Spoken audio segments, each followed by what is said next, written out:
guys, Simon Edwards at PumaCom here with Heat Seeker Sports, joined today by Bob Gomes, a buddy of mine, and we're going to break down the Thanksgiving slate for you guys today, breaking down the whole slate in this show and give you some thoughts on plays that stand out to us and matchups that stand out to us and whatnot.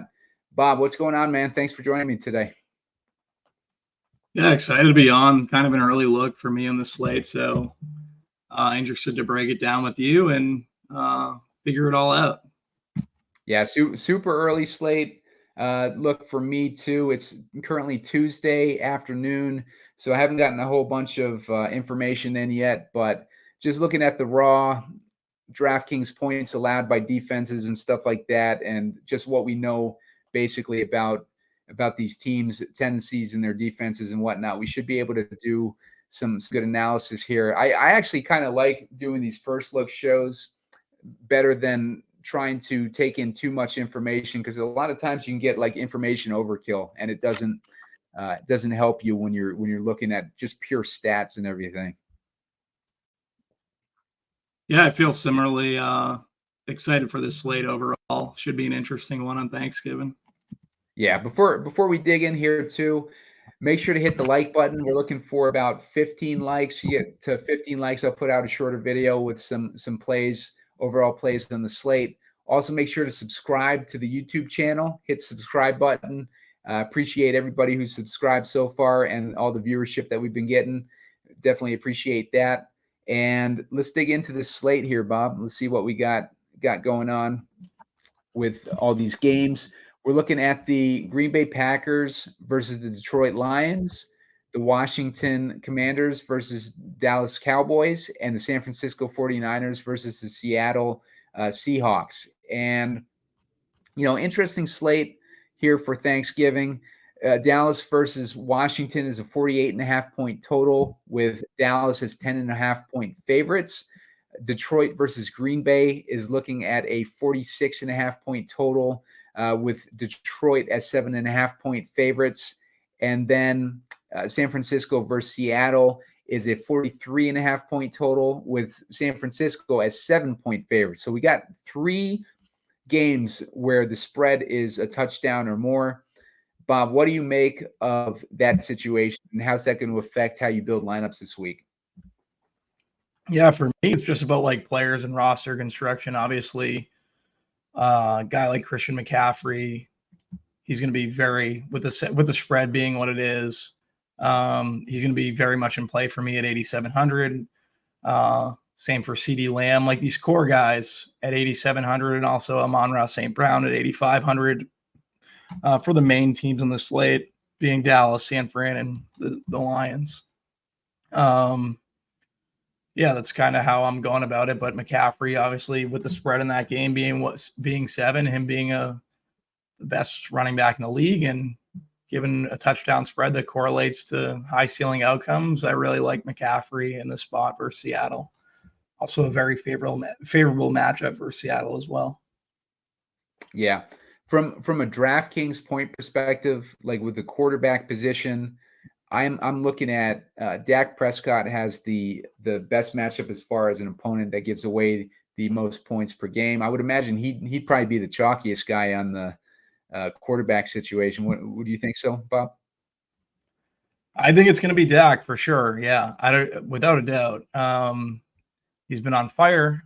We've seen him break slates constantly. Their pass rate over expectation over the last few weeks since the bye has been super high and aggressive. So him, CD, that stack is probably going to be very popular for that reason. But it's well warranted, right? Yeah, for sure. And going back to Christian McCaffrey, what Bob was talking about with Christian McCaffrey, he has the best running back matchup on the slate, with Seattle giving up 24.5 DraftKings points a game to the running back position. And McCaffrey lately, he's been getting 20 points a game the past 2 weeks. For him, those are like down weeks. So I wouldn't be surprised if we see McCaffrey get back to one of his 30-point games on Thanksgiving. What do you think there, Bob? Like, is McCaffrey basically your favorite play on the slate? By far, I think you're considering locking him. Like I said, at least 2 of McCaffrey, CeeDee Lamb and Amon-Ra will probably be a group that I'll have in there. Yeah.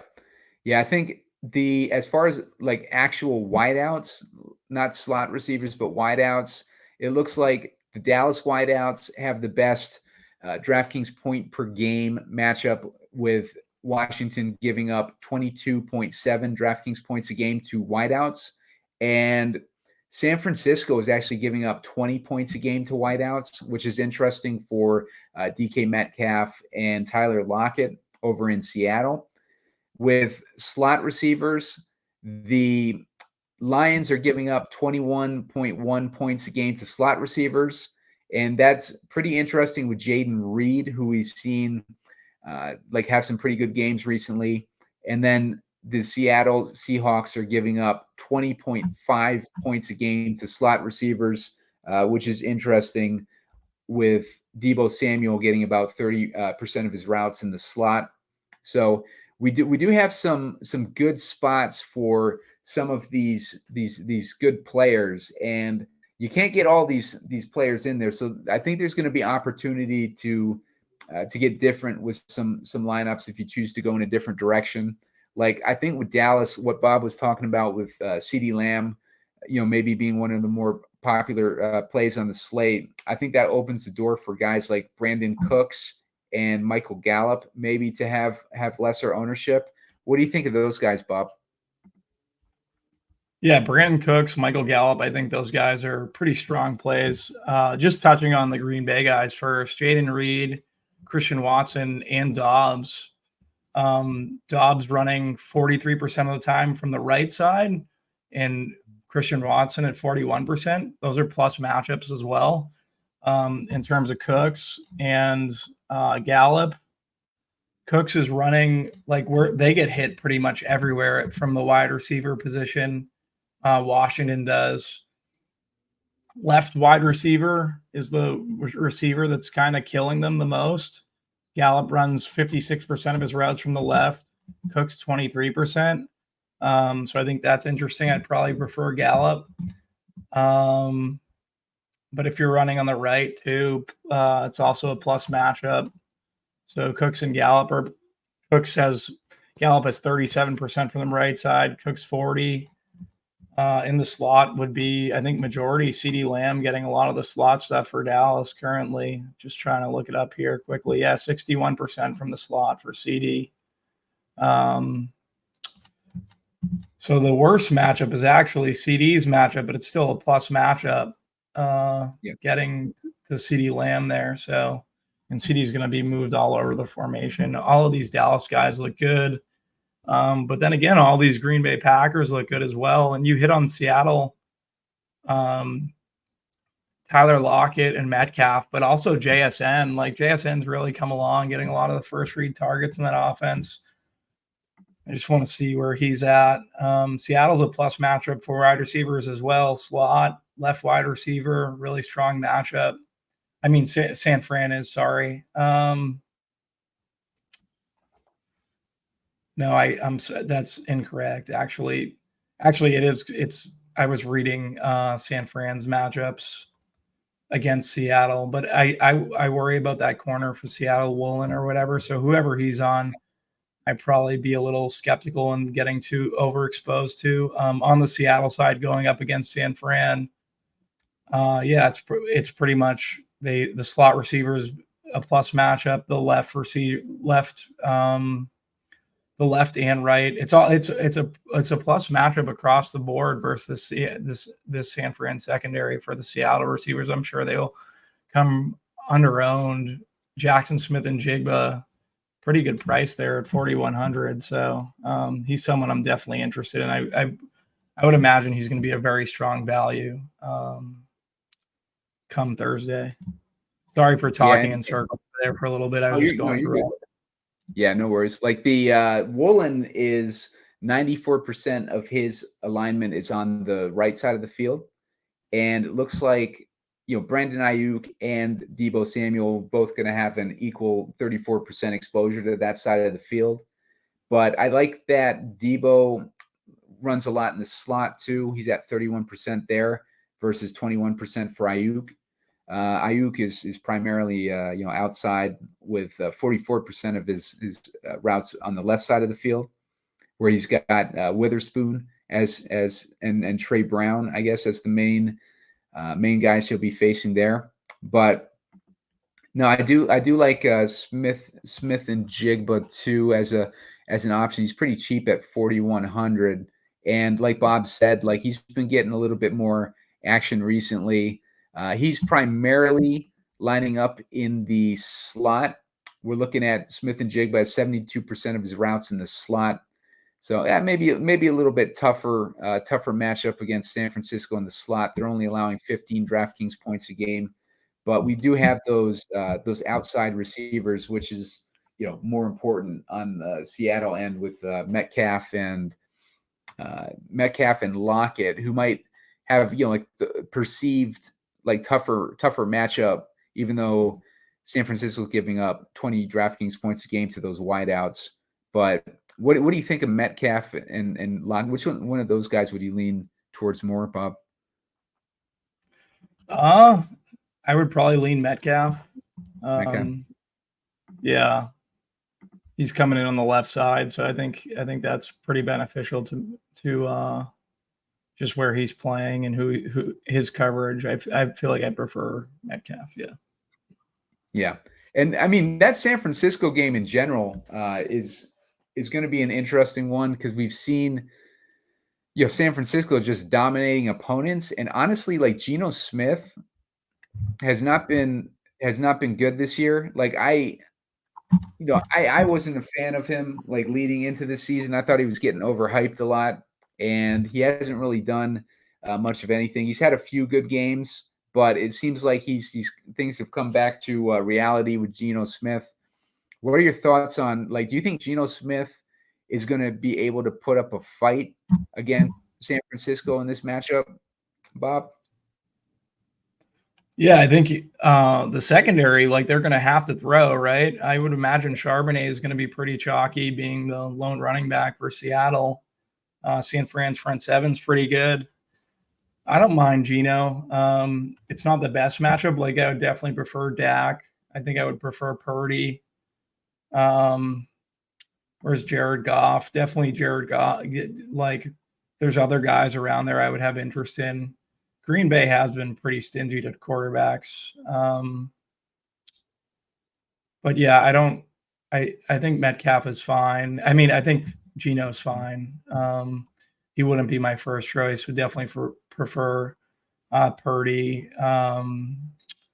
Dak, and possibly Sam Howell.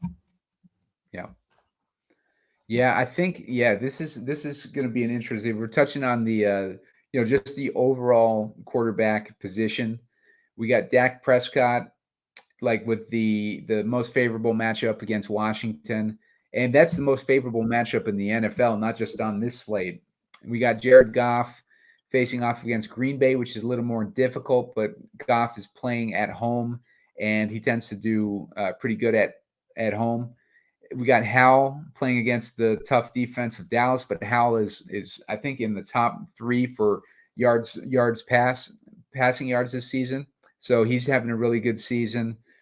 We got Brock Purdy, who always seems to come through, and Purdy, he's been great this year. He's had a bunch of games over 20 DraftKings points. But he's kind of expensive at 6,100 this week when you can get Prescott for 6,800. So maybe he's kind of a pay up to be a contrarian type of play if he's not going to get the ownership with Prescott being so close in range there. Geno Smith, we just talked about him, and then Jordan Love against Detroit. As far as like the second best matchup from a DraftKings points allowed perspective, I think that would be Jordan Love in this spot. But Jordan Love, he puts up a decent amount of rushing points. But what are your thoughts on Jordan Love in this slate, Bob? Yeah, I really like Love. He grades out well, and like his receivers grade out well. Like I think I'd prefer Love to Geno. Yeah. like we talked about, Jaden Reed, very strong play. Christian Watson, another good play. Just a lot of upside for Love. I know he hasn't been the greatest, but it's in a dome. Like pretty much 2 of the 3 games are going to be in domes. But yeah, for me, I think Love is actually a stronger play than Geno Smith. Yeah, I think you're right. I'd take Love over Smith too. I think Geno to me is probably like the last one on the list as far as quarterbacks that I would play. He's questionable on top of that. He had some sort of a shoulder injury, elbow injury. So he was a non-participant in Monday's practice. So he might not even play. We might be looking at Drew Lock against San Francisco. And that would be that'd be pretty interesting to have Drew Lock playing on Thanksgiving. What do you think there, Bob? Yeah. So Drew Lock's at 5K, and people aren't gonna really attack these guys. They're not gonna play Geno. They're not gonna, like, it's obvious that Geno's gonna be one of the lower owned plays, and the matchup is pretty good. So I don't know.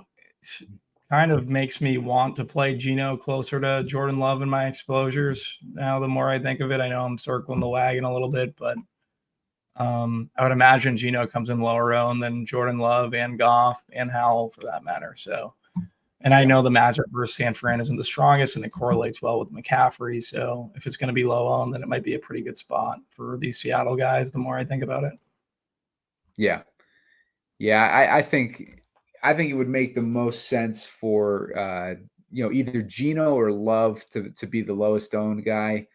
Both of those guys too are cheap. So yeah, definitely interesting there. Like when we start to build one of these lineups, we'll get a better idea of how the salary kind of comes together and everything. But yeah, I would guess like with Bob that Geno would probably be pretty low owned in this slate. We got Prescott, who we talked about. We both like Prescott. Goff situation this week. He was at home last week against Chicago. Only got 17 DraftKings points, but he's kind of been up and down this year. I'm seeing like a lot of decent weeks where he scored 26, 27 points against Seattle earlier in the year. He scored 27 points against Carolina, 25 points against Tampa Bay, and 24 points against the Chargers. But it's a matchup against Green Bay, which has a tough defense. But maybe playing at home is beneficial to Goff, a little bit more beneficial to Goff to help him overcome a matchup like that. Like what kind of thinking are you doing on Goff this week, Bob? Yeah, I think his receivers are pretty interesting, like Jameson Williams, Josh Reynolds, double stacking him, but I'm definitely pairing him with Amon-Ra. It's really tough not to. That's his first look pretty much all the time. Laporta, it's not the greatest matchup. There are better tight end matchups on the board, but yeah, I still think I could play some Jared Goff for sure. Would like to get to Ferguson as my main tight end, though. I will say that. But Laporta is probably a close second, and then there's Kittle as well. So, yeah. And how, I mentioned him before, having the most receiving yards or being close to the top as far as passing yards, rather, like in the league. Sam Howell has just been it's been a great year for him. He's got Eric Bieniemy in there as his offensive coordinator, and Sam Howell had a bunch of talent, even before that. But it looks like just the two of them together are doing a good job in the passing game, and seen a bunch of big weeks from Howell. 21 points against Denver.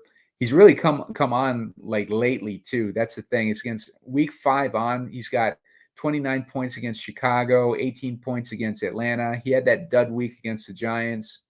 He had dud week against the Giants, and then he lost to the Giants again last week. But he ended up putting up 21 points in that Giants game last week, and then 28 versus Seattle and 22 versus New England. So yeah, Howell is definitely in play, I think, even against a tough matchup in Dallas, especially if it's one of those situations that, they just decide to come out and be aggressive against this Dallas secondary, who is aggressive themselves. Maybe they have a little bit of success throwing against Dallas, and that puts Howell over, like with his passing yards in a game like this. But Purdy too, like Bob was saying, Purdy's a good dude too, and we went over his game so far. If we're moving on to the running back position, Bob, is there any guy that stands out to you besides Christian McCaffrey that you like as far as running backs go this week? Yeah, probably Charbonnet for the price. But Dillon's right there too. Dillon's just terrible. Like I'd much rather just get to Charbonnet. Brian Robinson's interesting at 5,900. Dallas D's tough, but in the context of the slate, you have to consider him, obviously. Yeah, and these Detroit running backs I would definitely have interest in. Pollard's going to be one that I'd much like. Are people just going to try to make Pollard work? He doesn't look the greatest. I do think that guys like Dowdle are in play if they play. Where's Gibson's price? Do we know? What's Gibson's price? Gibson is, let's see. You mean Gibbs? Are you talking about Gibbs or Antonio Gibson? Antonio Gibson. Yeah, he's at 4,500. Yeah, versus Dallas. Dallas is giving up a lot of receptions to running backs, but Brian Robinson is also worked in as a receiving back as well. So I like both Gibson and Robinson versus Dallas defense. The people aren't going to want to attack, and it's a split backfield, but we're talking about a 3-game slate. So yeah, for me, it doesn't really matter. Like it's going to be McCaffrey and then Charbonnet, and then I would imagine these 2 Washington backs. And then Dillon, you know what I mean? Like, I'm not trying to, I might even just completely X Dillon. Yeah, even though Dillon has the pretty positive matchup. But I hope people kind of just play that, and I'll just try to figure it out otherwise. Yeah, Dillon is, like Bob said, bad. Yeah, he's so bad. Like he has had multiple opportunities as being, Aaron Jones being out of like injured or whatever, sitting out the game, and Dillon just has not delivered this year. And yeah, he's one of those boring running backs too. That's just a between the tackles grinder. He's had some targets this year, but he hasn't done anything with them. So yeah, I mean, it's tough to pull the trigger on Dillon. Let's see what that matchup is as far as the points that Detroit is giving up. Yeah, Detroit is good against the run on top of it. They're only giving up 16 DraftKings points a game to running backs. When I give these numbers, I'm lopping out the first 2 weeks of the season. So yeah, Detroit looks like a top 5, top 10 defense versus running back as far as DraftKings points allowed. So I would tend to stay away from Dillon just in general. I think he's an easy guy to X out, Bob. Yeah, schedule adjusted though over the last 5. It looks a little bit better from the running back position, plus 1.7 receiving and plus 0.5. Not that that's a great incrementally, but total it's plus 2.2. Fantasy points, scheduled fantasy points adjusted for Dillon. So maybe a guy like Patrick Taylor, if he gets some run. I know Emmanuel Wilson left the game the other day. So did Aaron Jones. Do you have a price on Taylor? Yeah, let me check real quick. Taylor, I don't even see him in the player pool. Yeah, he might not be. I'm just wondering if they're gonna need a backup running back, right? I would imagine. Yeah, for sure. Wilson? Is Wilson the backup? I think Wilson got hurt. Like after he came in, he got hurt. Yeah. If he plays at 4,300, I think I would have interest. Yeah, Green Bay's entire running back room looks hurt. Like, because we got Jones, who's doubtful. We got Dillon, who's questionable. We got Wilson, who's questionable. Merriweather and Pearson seem to be the only guys that are healthy. And if we look at their game logs, Merriweather hasn't even been active this season, and Pearson has Same not been thing. active either. Yeah. So that'll be an interesting situation to keep an eye on with these Green Bay running backs. Wilson, when he has played, he's had a little bit of juice to him. He had 43-yard game and like 10, 11 yards per carry against the Rams. He had 10 yards per carry against Denver, but he's got very, very small workloads there. But it could be something interesting with Wilson if things are leaning more towards the doubtful side for Dillon. He was a limited participant with a groin injury though on Monday for Dillon, so maybe Dillon's not as bad as that. But yeah, that's that Green Bay running situation. I just don't like it in general with that matchup. But it's one of those situations that you can go cheap and hopefully be a little bit hit on the contrarian play. Let's see. Anyone else that stands out? What do you think of that Detroit running backs? They got a good matchup against Green Bay. Yeah, I would. For me, from a running back perspective, just want to see receptions. Both Montgomery and Gibbs are fine. I think I'd probably prefer Montgomery, just because of the price. I don't know how much Gibbs I'm going to get, but I think I'd prefer Montgomery. Yeah, Gibbs has been on a little bit of a tear. When he was playing with Montgomery out, he started on a bit of a tear. He had 28 points, 33 DraftKings points, 26 DraftKings points, and 22 DraftKings points. That 22 DraftKings points was with Montgomery back in, and that was Montgomery and Gibbs have both been going off kind of together recently, which would explain maybe why Goff hasn't had as many DraftKings points. 2 weeks ago against the Chargers, we're looking at 21 DraftKings points for Montgomery, and then last week he had 18 DraftKings points against Chicago, and they're facing a easy matchup in Green Bay's run defense. So maybe it's another week where both those guys are able to go off. Do you think it's a Gibbs week or a Montgomery week? I think last week was Montgomery. Yeah, might be both. Because if they both those guys have gone off like for the past 2 weeks, which is interesting. They got a matchup against Green Bay, who is not that great versus the run, and really like the only other option is Christian McCaffrey.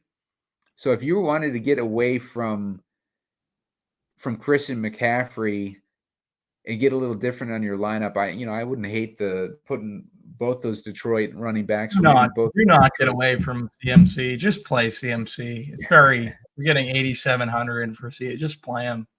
Yeah, that's true. But if you wanted, like, it's not a 12-game slate.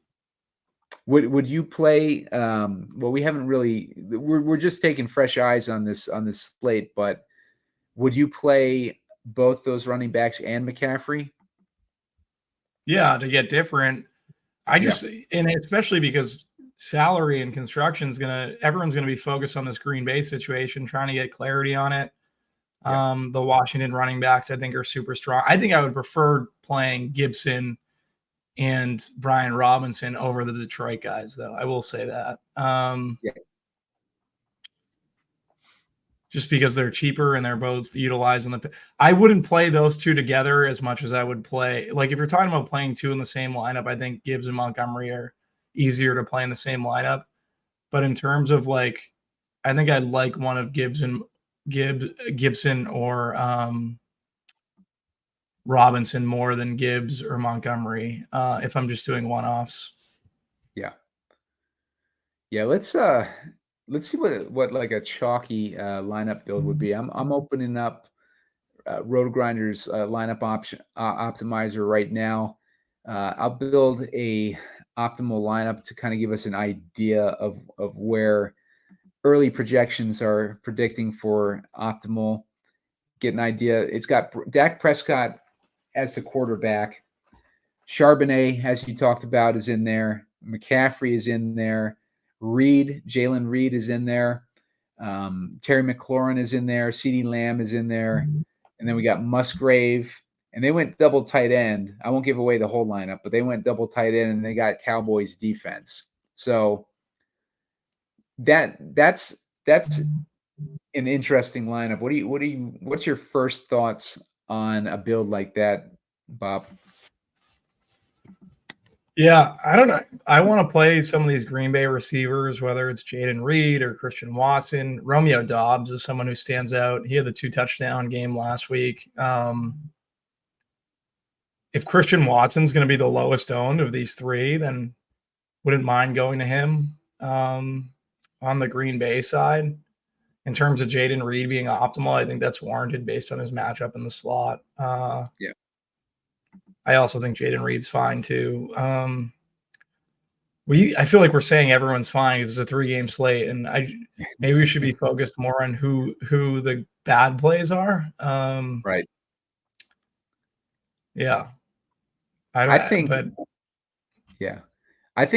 Lamb is a bad play this week. The more I look at it and more I dig in, I just think that the matchup for the Dallas receivers favors more Gallup and Cook. So I kind of like putting one of those dudes in, like, even though we know the workload that CD's been getting lately, but I think if you want to get a little bit different, I think CeeDee Lamb might be a way to get different if you can get off of him. But I don't think he's a bad play. I take that back. He's not a bad play, but he's a way to get different if you want to. If you still like Dak and the captain, and you still like Christian McCaffrey, and you want to try to figure out a way to differentiate yourself, I think that might be a way to do it. Or maybe add another receiver in there with Dak, Gallup, and Cook. Both good plays, I think. And you could take out a guy like maybe McLaurin or something like that, and then you add in Brian Robinson like as the run back instead of McLaurin. But like, what do you think? McLaurin seems like the guy I'd be trying to get away from. McLaurin, yeah. In terms of CD, like if you like CD worse than Amon-Ra, like it's one or the other for me, like on every team. Just because the usage is so strong. I think that makes that offense. Yeah, that makes a lot of sense. And I think if I was getting away from one of those guys, we're looking at 41% ownership on Amon-Ra and 48 to 49% ownership on CD. So really, you could take either one of those guys out.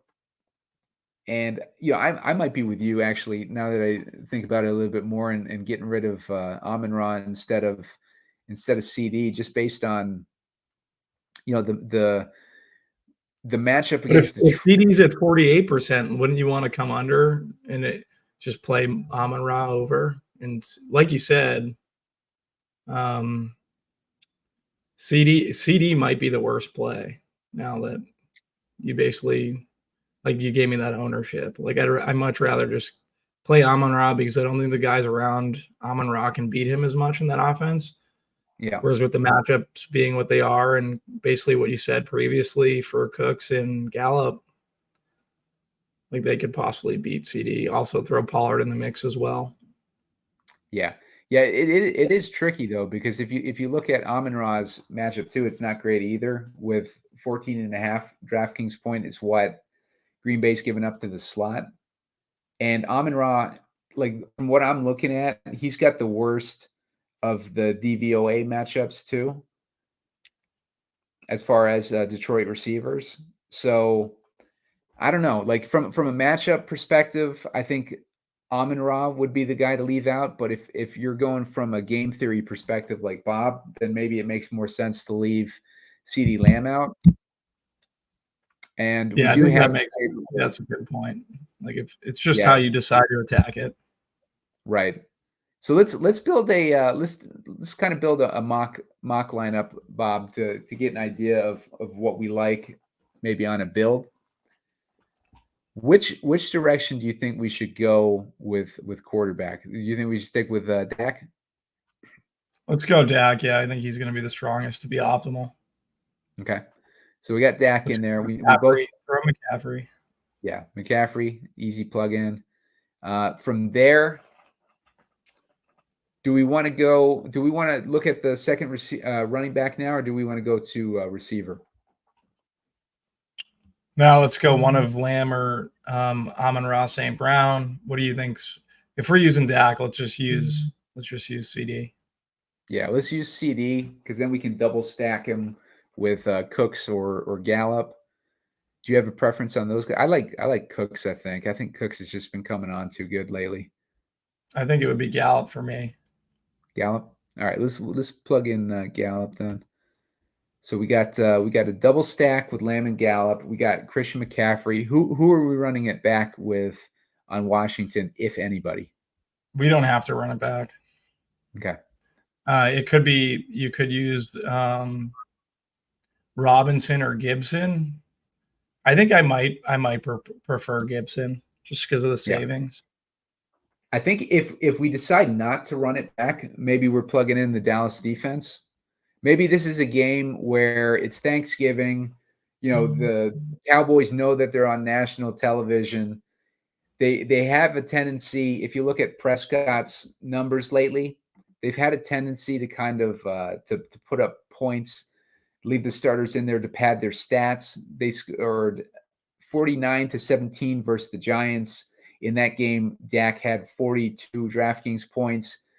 Against Philly, he had 31. But against the Rams, another one that they blew out the opponent, he scored 32 DraftKings points. And in LA, that wasn't really a blowout. That wasn't a blowout at all. Yeah, so there's a few blowouts in there, Bob, where they just decided let's let these starters get some stats, and I think we can plug in Dallas's defense in there and not have a run back. Maybe that gets us a little bit different. Do you think most people are going to try to jam in a run back with that situation? On a 3-game slate, like I think you can play a run back with Dallas defense, no problem. Yeah. Let's see. So at this point, we're left with about like 45, close to $4,600 in salary. Where would you go from here for your next move, Bob? Yeah, I might go for the overstack with Ferguson. Ferguson? Yeah. Yeah. Let's plug in Ferguson. That gives us a little bit of salary relief. Bumps us up to 4,800 per remaining spot. I think we should probably get that second running back in now.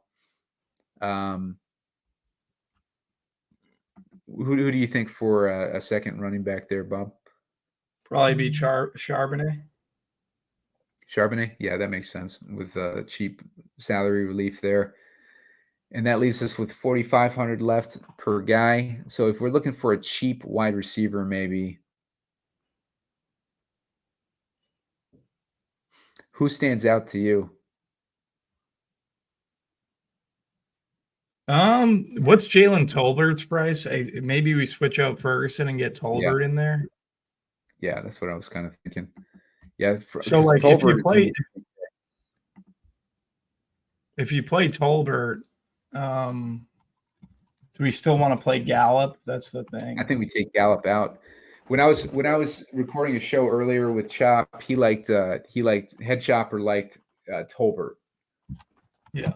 But he didn't like him. He didn't specify if he liked him over those other guys, but he said that Tolbert is a guy that he likes. So at only 3,100, and Tolbert's been getting a lot more action lately, and he's had 5 He's targets. actually he's the better play than Gallup. He's 42% of the snaps, Gallup at 35%. He's cheaper. Right. So now we're off the overstack though. So I would imagine that I just want to see where he's running his routes, Tolbert, because probably at most one of whoever he's sharing the field with the most or sharing snaps with. I can't pull it all up right now, but just let's leave Tolbert, go Ferguson, put Ferguson back, get the overstack in there again. I just want to play Dak differently. That's why I'm forcing the overstack. Yeah. Wide receiver and flex, we have 48.50 now. Yep, 48.50.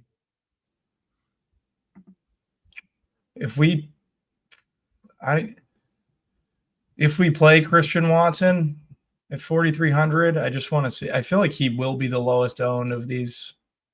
Actually, I think we have to play Jackson Smith and Jigba at 4,100. Yeah, that's pretty cheap. Yeah, I would play him. Over Ferguson, Charbonnet. Where can we go? That leaves us in McLaurin territory if we wanted to run back. Yeah.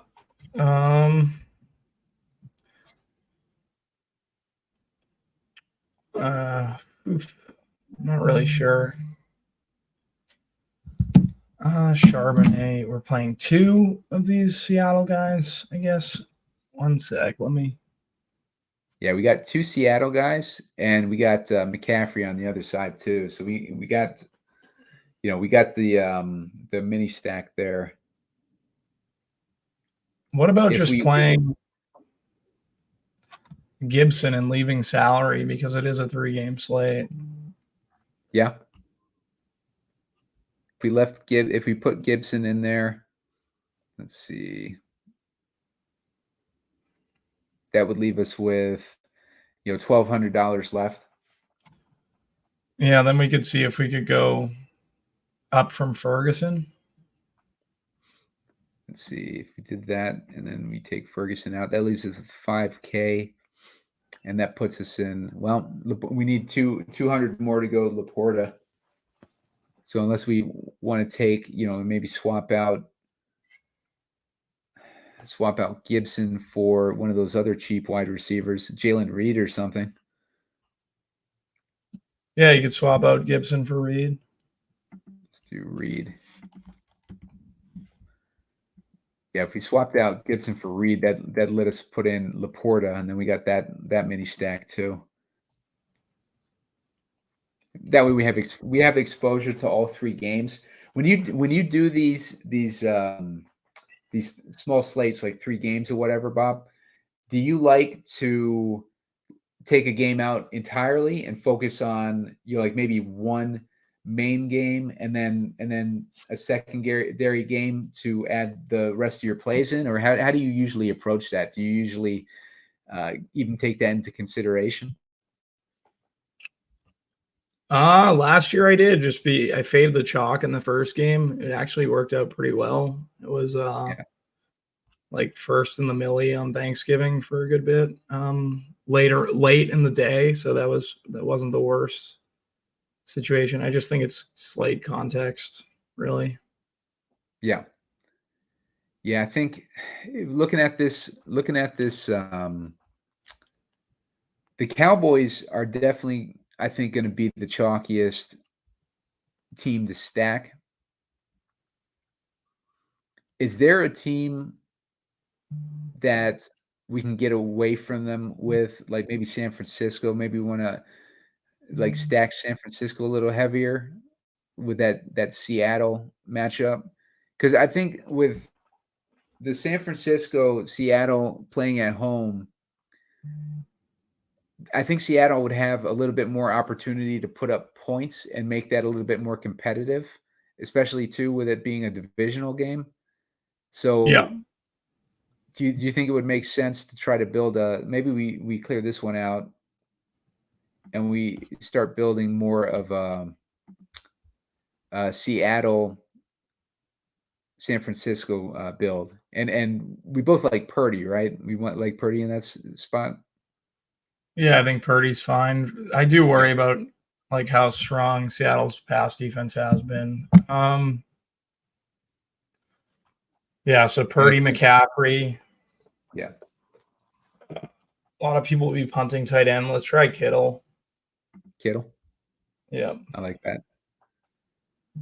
And I think if we're going Purdy, McCaffrey, and Kittle,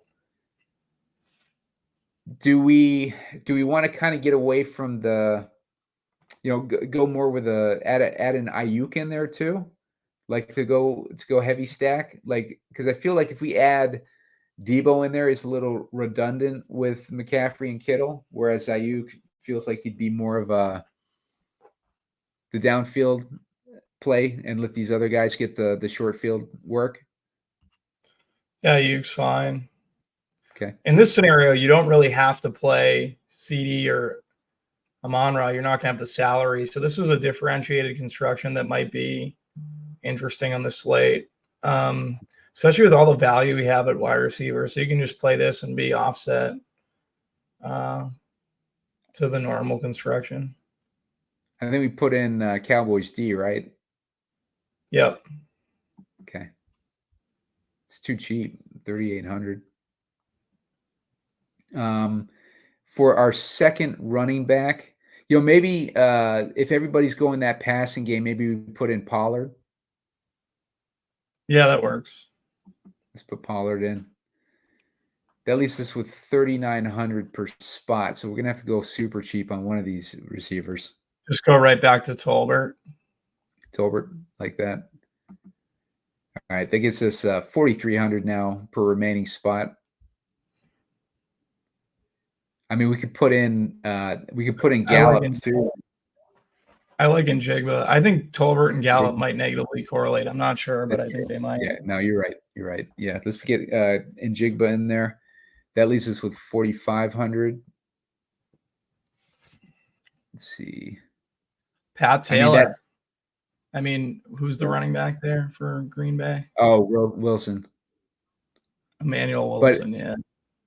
But we could we have plenty of other options in this spot. We have like Gibson is in play. We have we already talked about like Cooks might be a negative correlation. Christian Watson is available. Jaden Reed is available. We got a ton of options there. I like Gibson. Gibson? Yeah. Yep. So if we plug in Gibson, we zero out our salary in that build, but I think we focus on those two games. We're basically fading the Lions versus Green Bay game, and we're hoping that Green Bay defense steps up and kind of keeps Jared Goff in check. And then on the other side, maybe Detroit senses that too with their defense, and they step up too, and they prevent Detroit from doing much, and Detroit prevents Green Bay from doing much. Jordan Love obviously is a guy that would be relatively easy for Detroit to shut down, and I think it makes a lot of sense to fade that game if you wanted to go that route. I think a lot of people will be trying to jam in those guys too, because it's instead of Gibson, we could play Watson, so we're not going against the defense. Yeah. Let's see. Yeah, not that I think that really matters on the slate, but yeah. Well, Watson's got that upside anyways. And he hasn't done anything. He's literally done nothing this year. Missed the first 3 weeks of the game with some sort of an injury, but we've seen it happen all the time. These guys come back slow, and then they end up, going off later in the season. So, I mean, he could come alive at any point, I think. No, I'm with you. He had a touchdown late last week on a touch pass from Love. So, yeah, I don't hate him. And he's obviously explosive. He might come in the lowest owned out of Reed, Dobbs, out of these Packers receivers. So, and they're in a good spot. Yeah. So I mean, there's a couple good directions I think with building some of these lineups. Bob, do you have any final thoughts, like maybe overall thoughts on this slate? I would leave salary or be trying to leave salary 3-gamer. Yeah. Like, don't spend all the way up to the cap. Don't be afraid to play players against your defense, and like at least 2 of McCaffrey, Amon-Ra, Lamb, and Ayuk. I would say I would get at least 2 of those guys. Yeah, maybe let's do a quick overview. I forgot to hit the tight end position when we were going over the positions, but Kittle, we've got a lot of stud tight ends in this slate between Kittle, Laporta, Ferguson's been all right at times. Like Thomas has had his moments, and he's got a good matchup. Thomas has a good matchup. I don't hate Thomas this week, and Musgrave has been. He's kind of been underachieving this season, but he's been getting targets. What's your general overview on the tight end position, Bob? Yeah, 2 tight end builds have worked a good bit. So with the opportunity cost of tight end and being what it is, it seems pretty strong. I don't mind like building towards that construction. We've also seen it hit a few different times on Thanksgiving slates. We see a lot of 2 tight ends on the winner. Yeah. Yeah, I think last year was a 2 tight end winner, wasn't it? I think so. Either last year or the year before. Yeah. So yeah, definitely don't shy away from 2 tight ends, especially with their price points too. I mean, it's like 5,200 for Laporta, and he only got 5 targets the last couple weeks, but he's completely capable of getting double-digit targets. So yeah, definitely interesting there. As far as defenses, I think you can pretty much use any one of these defenses except maybe the Commanders. Yep. Like I think that would be my take. Like Bob, you're the defense king. Like who's your favorite? Like besides Dallas? I think it's just Dallas, but I'm going to play all 4. There's nothing really sticking out. Maybe the Packers. Gotcha. Good stuff. Yeah, Bob. What kind of Thanksgiving content are you putting out this year? Yeah, Roto Grinders. I think I have my core on Roto Grinders and expert survey. Pretty sure.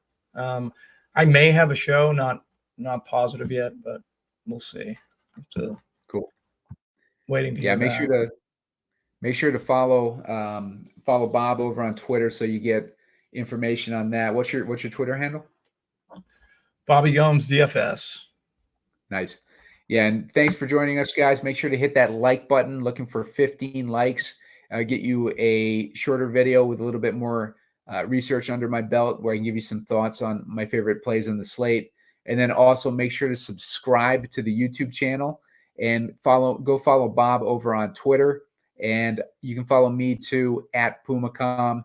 And that's it for this week, guys, or at least this show. Stay tuned for a lot of game scripts to come out highlighting these Thanksgiving games. I'll do an individual game script for each one of these games. Thanks, guys.